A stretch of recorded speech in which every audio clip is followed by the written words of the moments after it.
So in the last talk, we were out by the liberal arts building, which is where anthropology is, which is where primatology is.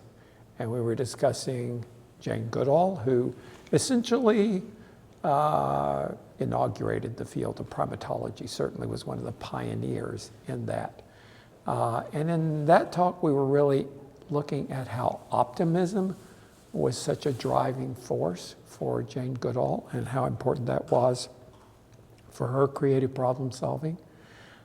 Today we're going to be looking again at Jane Goodall, but we're going to be looking more at another of our 10 terms, and that is mentorship, and how mentorship played an important role for Jane Goodall.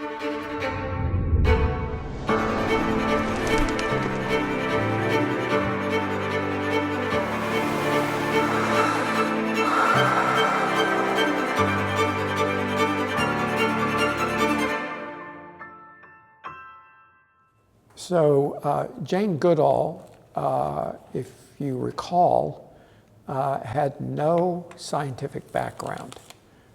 She in fact had a very meager education. She had a pretty good high school education, but then did not go to college, went to secretarial school instead. And she got this interest in primates and in doing the research in Africa. But she had no credentials whatsoever. And honestly, she didn't know how. She needed help in figuring out, how do I do this? And there were 4 people who were incredibly important in mentoring Jane Goodall. And for the rest of her life, she gives them enormous credit. That these 4, and they were all guys, because in these scientific fields at that point, it was mostly guys. Well, it was pretty much all guys. So she couldn't find a mentor that looked like her.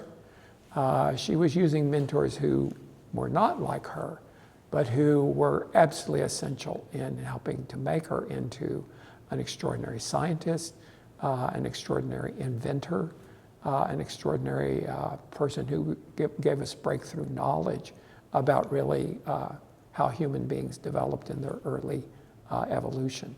And how animals really have characteristics that we had not realized before.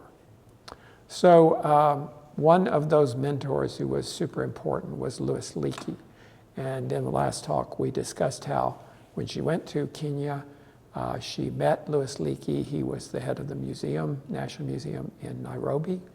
And she then became an employee at the museum for a while. And he was the one who found the funding to initially enable Jane to start her research. But it also was Louis Leakey who in some ways planted the idea. This is something that needs to be studied. I'm looking for someone who can do this, and I think you might be the person.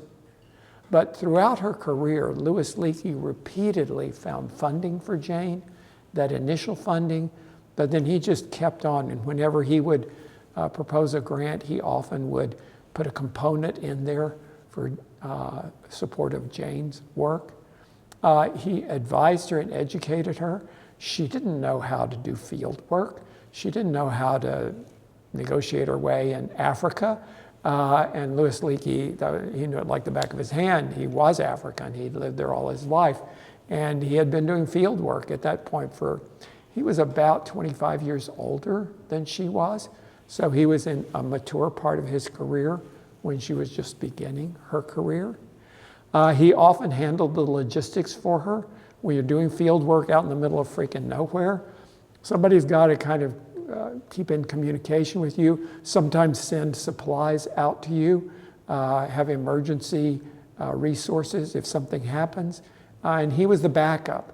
And how did Jane know at the beginning what medicines do I need to take? What amount of food supply do I need? What can I get locally there? What do I need to bring from Nairobi? And Louis Leakey could help her figure out all of those things. He also, and this was very essential, he gave her his contacts, people that he knew, and he was an important archaeologist, and he was an important scientist. And he just knew people, and he could introduce Jane to them, and that often gave her opportunities. So This is a man who cared enormously about Jane Goodall, felt like he believed in her and believed in her science, and was really, really essential in mentoring her, especially in her very early career. A second mentor who was, and I should mention, this is a very important part of how Louis Leakey mentored her. He had gone to Cambridge, one of the two top universities in England. And he realized that Jane, because she had no education in any scientific field, she was going to have a very hard time ever getting a paper published. Who's going to take her seriously? She graduated from secretarial school. And yet it's a long way to get her to Cambridge. She didn't even have a college degree. She needed to do graduate work. She needed to get a PhD in order to really be taken seriously in the scientific world. So Louis Leakey uses his contacts in Cambridge to get her accepted into a PhD program when she didn't even have an undergraduate degree. And he just said, look, I've got faith in this woman. She's onto something. This was when she'd begun to do her field work. She'd begun to get some results from it. It was pretty clear she knew what she was doing and this was going to be good work. He went back to the people at Cambridge and said, that's better than having a college degree. She has this field experience. She's going to bring something to your program that you could not get otherwise. And he convinced them to take her as a PhD student. That was incredibly important in Jane's career and in her beginning to get real credibility. Another thing that Louis Leakey did was he introduced her to Hugo van Leeuwenhoek. Jane had had a very hard time getting photography done. National Geographic wanted to publish an article on her research, but it's a picture magazine. It's got to have pictures of these chimpanzees and what's going on. And she couldn't get pictures. This was in the days of film, so she's in a very hot, humid climate. She'd shoot rolls of film, and then by the time she got back to Nairobi to get them processed, they'd be ruined. She just could not solve this photography problem. She had her sister Judy, who was a pretty good photographer, come down and spend time at her research site, and Judy couldn't get decent photos. So Louis Leakey put her in touch with Hugo van Leeuwenhoek. He was actually Baron Hugo van Leeuwenhoek from Belgium. And he got the photographs. And he was the one who began to document her work in photography, which was super essential. Then it turned out the two of them fell in love. They got married, they had a kid. So it was more than just a mentorship. He was playing Cupid a little bit. So definitely Louis Leakey was a fantastic mentor. A second important mentor was George Shaler. He was a very, very competent trained scientist himself. He was studying gorillas in another part of Africa. And what his contribution was, he helped Jane learn what to look for. This is something Louis Leakey really couldn't help her much with because Louis Leakey didn't know primates. But George Shaler, and he said, look, I study gorillas, I don't know anything about chimpanzees. So he saw it as a very different enterprise. But he said, there's some things you should be looking for. And Jane had great powers of observation, but sometimes she didn't know what it is I'm trying to find out. So one of the things was he said, you need to figure out if they're herbivores or if they are carnivores, because that makes a big difference in their parallel to human beings. If you're going to make an argument that there's some real parallels between chimpanzee behavior and human behavior, well, what do they eat? Do they eat meat? And Henry Nissen, this guy that I talked about in the last talk in the 1930s from Yale, who had done a little bit of chimpanzee research, he had said, no, they're herbivores. But he wasn't able to really see them as clearly as Jane could. And she realized that, yes, they do eat meat, and they're carnivores. And that was a bit of a breakthrough. But she needed George Shaler to help her understand what are the questions we're looking at here. Another important question he introduced was, do chimpanzees use tools? And Of course, again, that's something that would make them more parallel to human beings. This one, Jane took a long time to figure this one out. Do they use tools? And she's observing, and one day she sees David Graybeard, who was the first to kind of accept her, and who she considered a very good friend for 40 years. She saw David Graybeard break off a reed from a plant. It was a stiff reed, and then poke it down the hole of an anthill and get the ants climbing up that reed, and then he would pull it out and suck off those ants. He was eating the ants. But he was using a tool to collect those ants so that he could eat them more easily. And that was documentation that, yes, chimpanzees have the ability to make and to use tools. A third important mentor was Robert Hindy. Robert Hindy was a very famous professor at Cambridge. He was her advisor for her PhD. At first, he did not want to take her for the PhD because he said, I don't know anything about chimpanzees, I really can't help you. And she came back with, no one knows anything about chimpanzees, so if that's the criteria, I can't get any help anywhere. So he finally took her. He was one of the few scientists at the time that were taking women students. He had had a couple of women students before, but he was a tough dude. The guys who worked with him said that you needed to count your chest hairs on the way into his seminar and then count your chest hairs on the way out. And you'd find out you lost a lot of chest hairs in there. He was emasculating. He would mortify you. And in fact, he was famous for the fact that women would frequently break into tears because he was so frustrating to deal with and so harsh.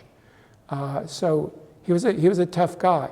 But Jane was also a very tough woman, and she didn't let that faze her a bit. Now, what he taught her was the language of ethology. So really how you study nature. And he knew that extraordinarily well. He introduced her to standardized check, which is just the way you do field work. So she was doing really good observation, but she didn't have this kind of standardized check that would make her say, okay, what is the weather today? Okay, what is the temperature? Is it raining? Is it not raining? Where are we located today? Where is the clan here? Who's here that is always here, or who's here who seldom is here? You know, so that what are the things that compare one observation to another observation? And can I check all those boxes? Every time I make an observation, I need to check all those standard items. And she learned to do that, and it made her science much more exact. He also helped her add rigor to her narrative. She tended to just record in a kind of conversational way what the animals were doing. He helped her make that much more precise in the observations she was making. And then she was going back and forth between her PhD program in Cambridge and Gombe. So she needed people to sub in for her when she was gone from Gombe.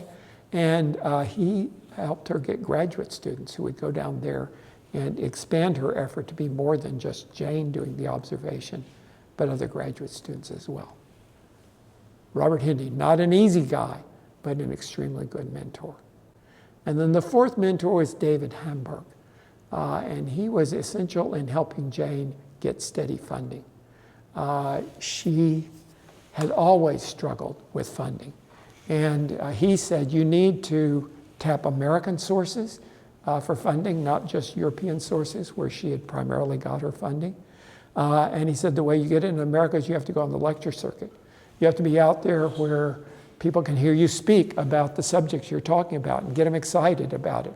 And then they'll be covered by the press. And then when you go to request funds from an endowment, they'll say, well, look, she's got evidence of how much interest there is in this and how people are listening, and there are going to be consequences and there'll be results. So he put her on the lecture circuit in the US. Now, that was a big stretch for Jane. This is a woman who spent most of her time alone in the forest with chimpanzees. And now he wants her to come out and be a lecturer in front of large audiences. But it turned out she was fantastic at it, and it gave her a lot of visibility, and then that helped her get her funding. So he was brilliant in strategizing a way for Jane to get a consistent kind of funding. He also got her an appointment at Stanford, and that gave her a lot of prestige, and also exposed her to a lot of other people and ideas in that great university. Now, she would also have said that there were other mentors. She considered her dog Rusty, that she grew up with, as a real mentor. Rusty was the guy who taught her that animals have empathy, that animals have clans, they relate to each other, they have emotions. He made her a student of animal behavior because of the personal connection Jane felt with Rusty. And then the other great mentor that she acknowledged was David Graybeard, this guy who for 40 years, this chimpanzee was a very close colleague of hers, and she was very, very attached to him, and he was attached to her. He was the first one who acknowledged her, and then began to introduce her to other people in the clan, and make it okay for her to coexist and habituate with the clan that he was a part of. And until he died, the chimpanzees lived to be quite an old age. Until he died, she and David Graybeard were good buddies, and he was a great mentor to her. Now, it was essential, all of these mentors, for her to figure out, who are these chimpanzees? How can I get close to them? How can I be able to observe them at very close quarters? The mentors were essential for getting her to Cambridge, getting her PhD, and then this constant back and forth between Cambridge and Gombe during the crux of her early research. It was mentors who helped her get the photography to then get in National Geographic at the age of 28 with a major article and her picture on the cover there. And that really set her off on her career. It also affected her personal life, where in 1964 she marries Hugo van Leeuwenhoek. At age 28, again, she establishes a permanent animal research center in Gombe. Now she's beginning to figure out, how do I get a steady source of funding? I can make sure that this is a long-term effort. It's not just me pulling things together on a shoestring whenever I can get down there. At the age of 32 in 1966, she gets her PhD from Cambridge. In 1967, the following year, her son Grub is born. That is a very important part of her life. She and Hugo van Leeuwenhoek divorced, and Grub became a single mom, and that was then very much a part of her life as a scientist and as a field researcher, and also as a mother. In 1971, at age 37, she publishes her first real book, her scientific book, which is called In the Shadow of Man. And it really is about primates and primate behavior and the connection to early human behavior and the work of Louis Leakey. A very, very important book and a kind of scientific breakthrough. And then from 1965 to the present, she has run this Gombe Stream Research Center that has continued to do the kind of study she began. In 1986, at the age of 52, she published her magnus opus, representing 25 years of research and data collection. It was called The Chimpanzees of Gombe. And so she is an extremely well-established, very creative scientist, essentially helped to found this scientific study of primates, primatology. She also was, of course, an incredibly innovative woman scientist in fields where there were not very many women. She was a pioneer, she was a mentor, and she was an example for many other women that would go into these fields.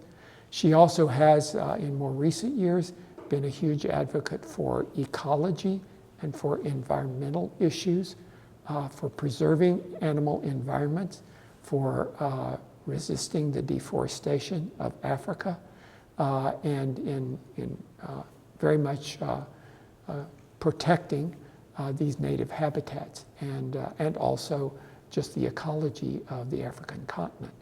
She continues to be a very popular lecturer. She was actually here on the UT campus a couple of years ago. She's dynamite, an amazing, amazing, creative human being. But would never have gotten there if it hadn't been for mentorship. So in the check-in, I want you to be thinking about the role of mentorship for you as a creative problem solver. How could I use this tool? What can I learn from Jane Goodall? Okay, see you.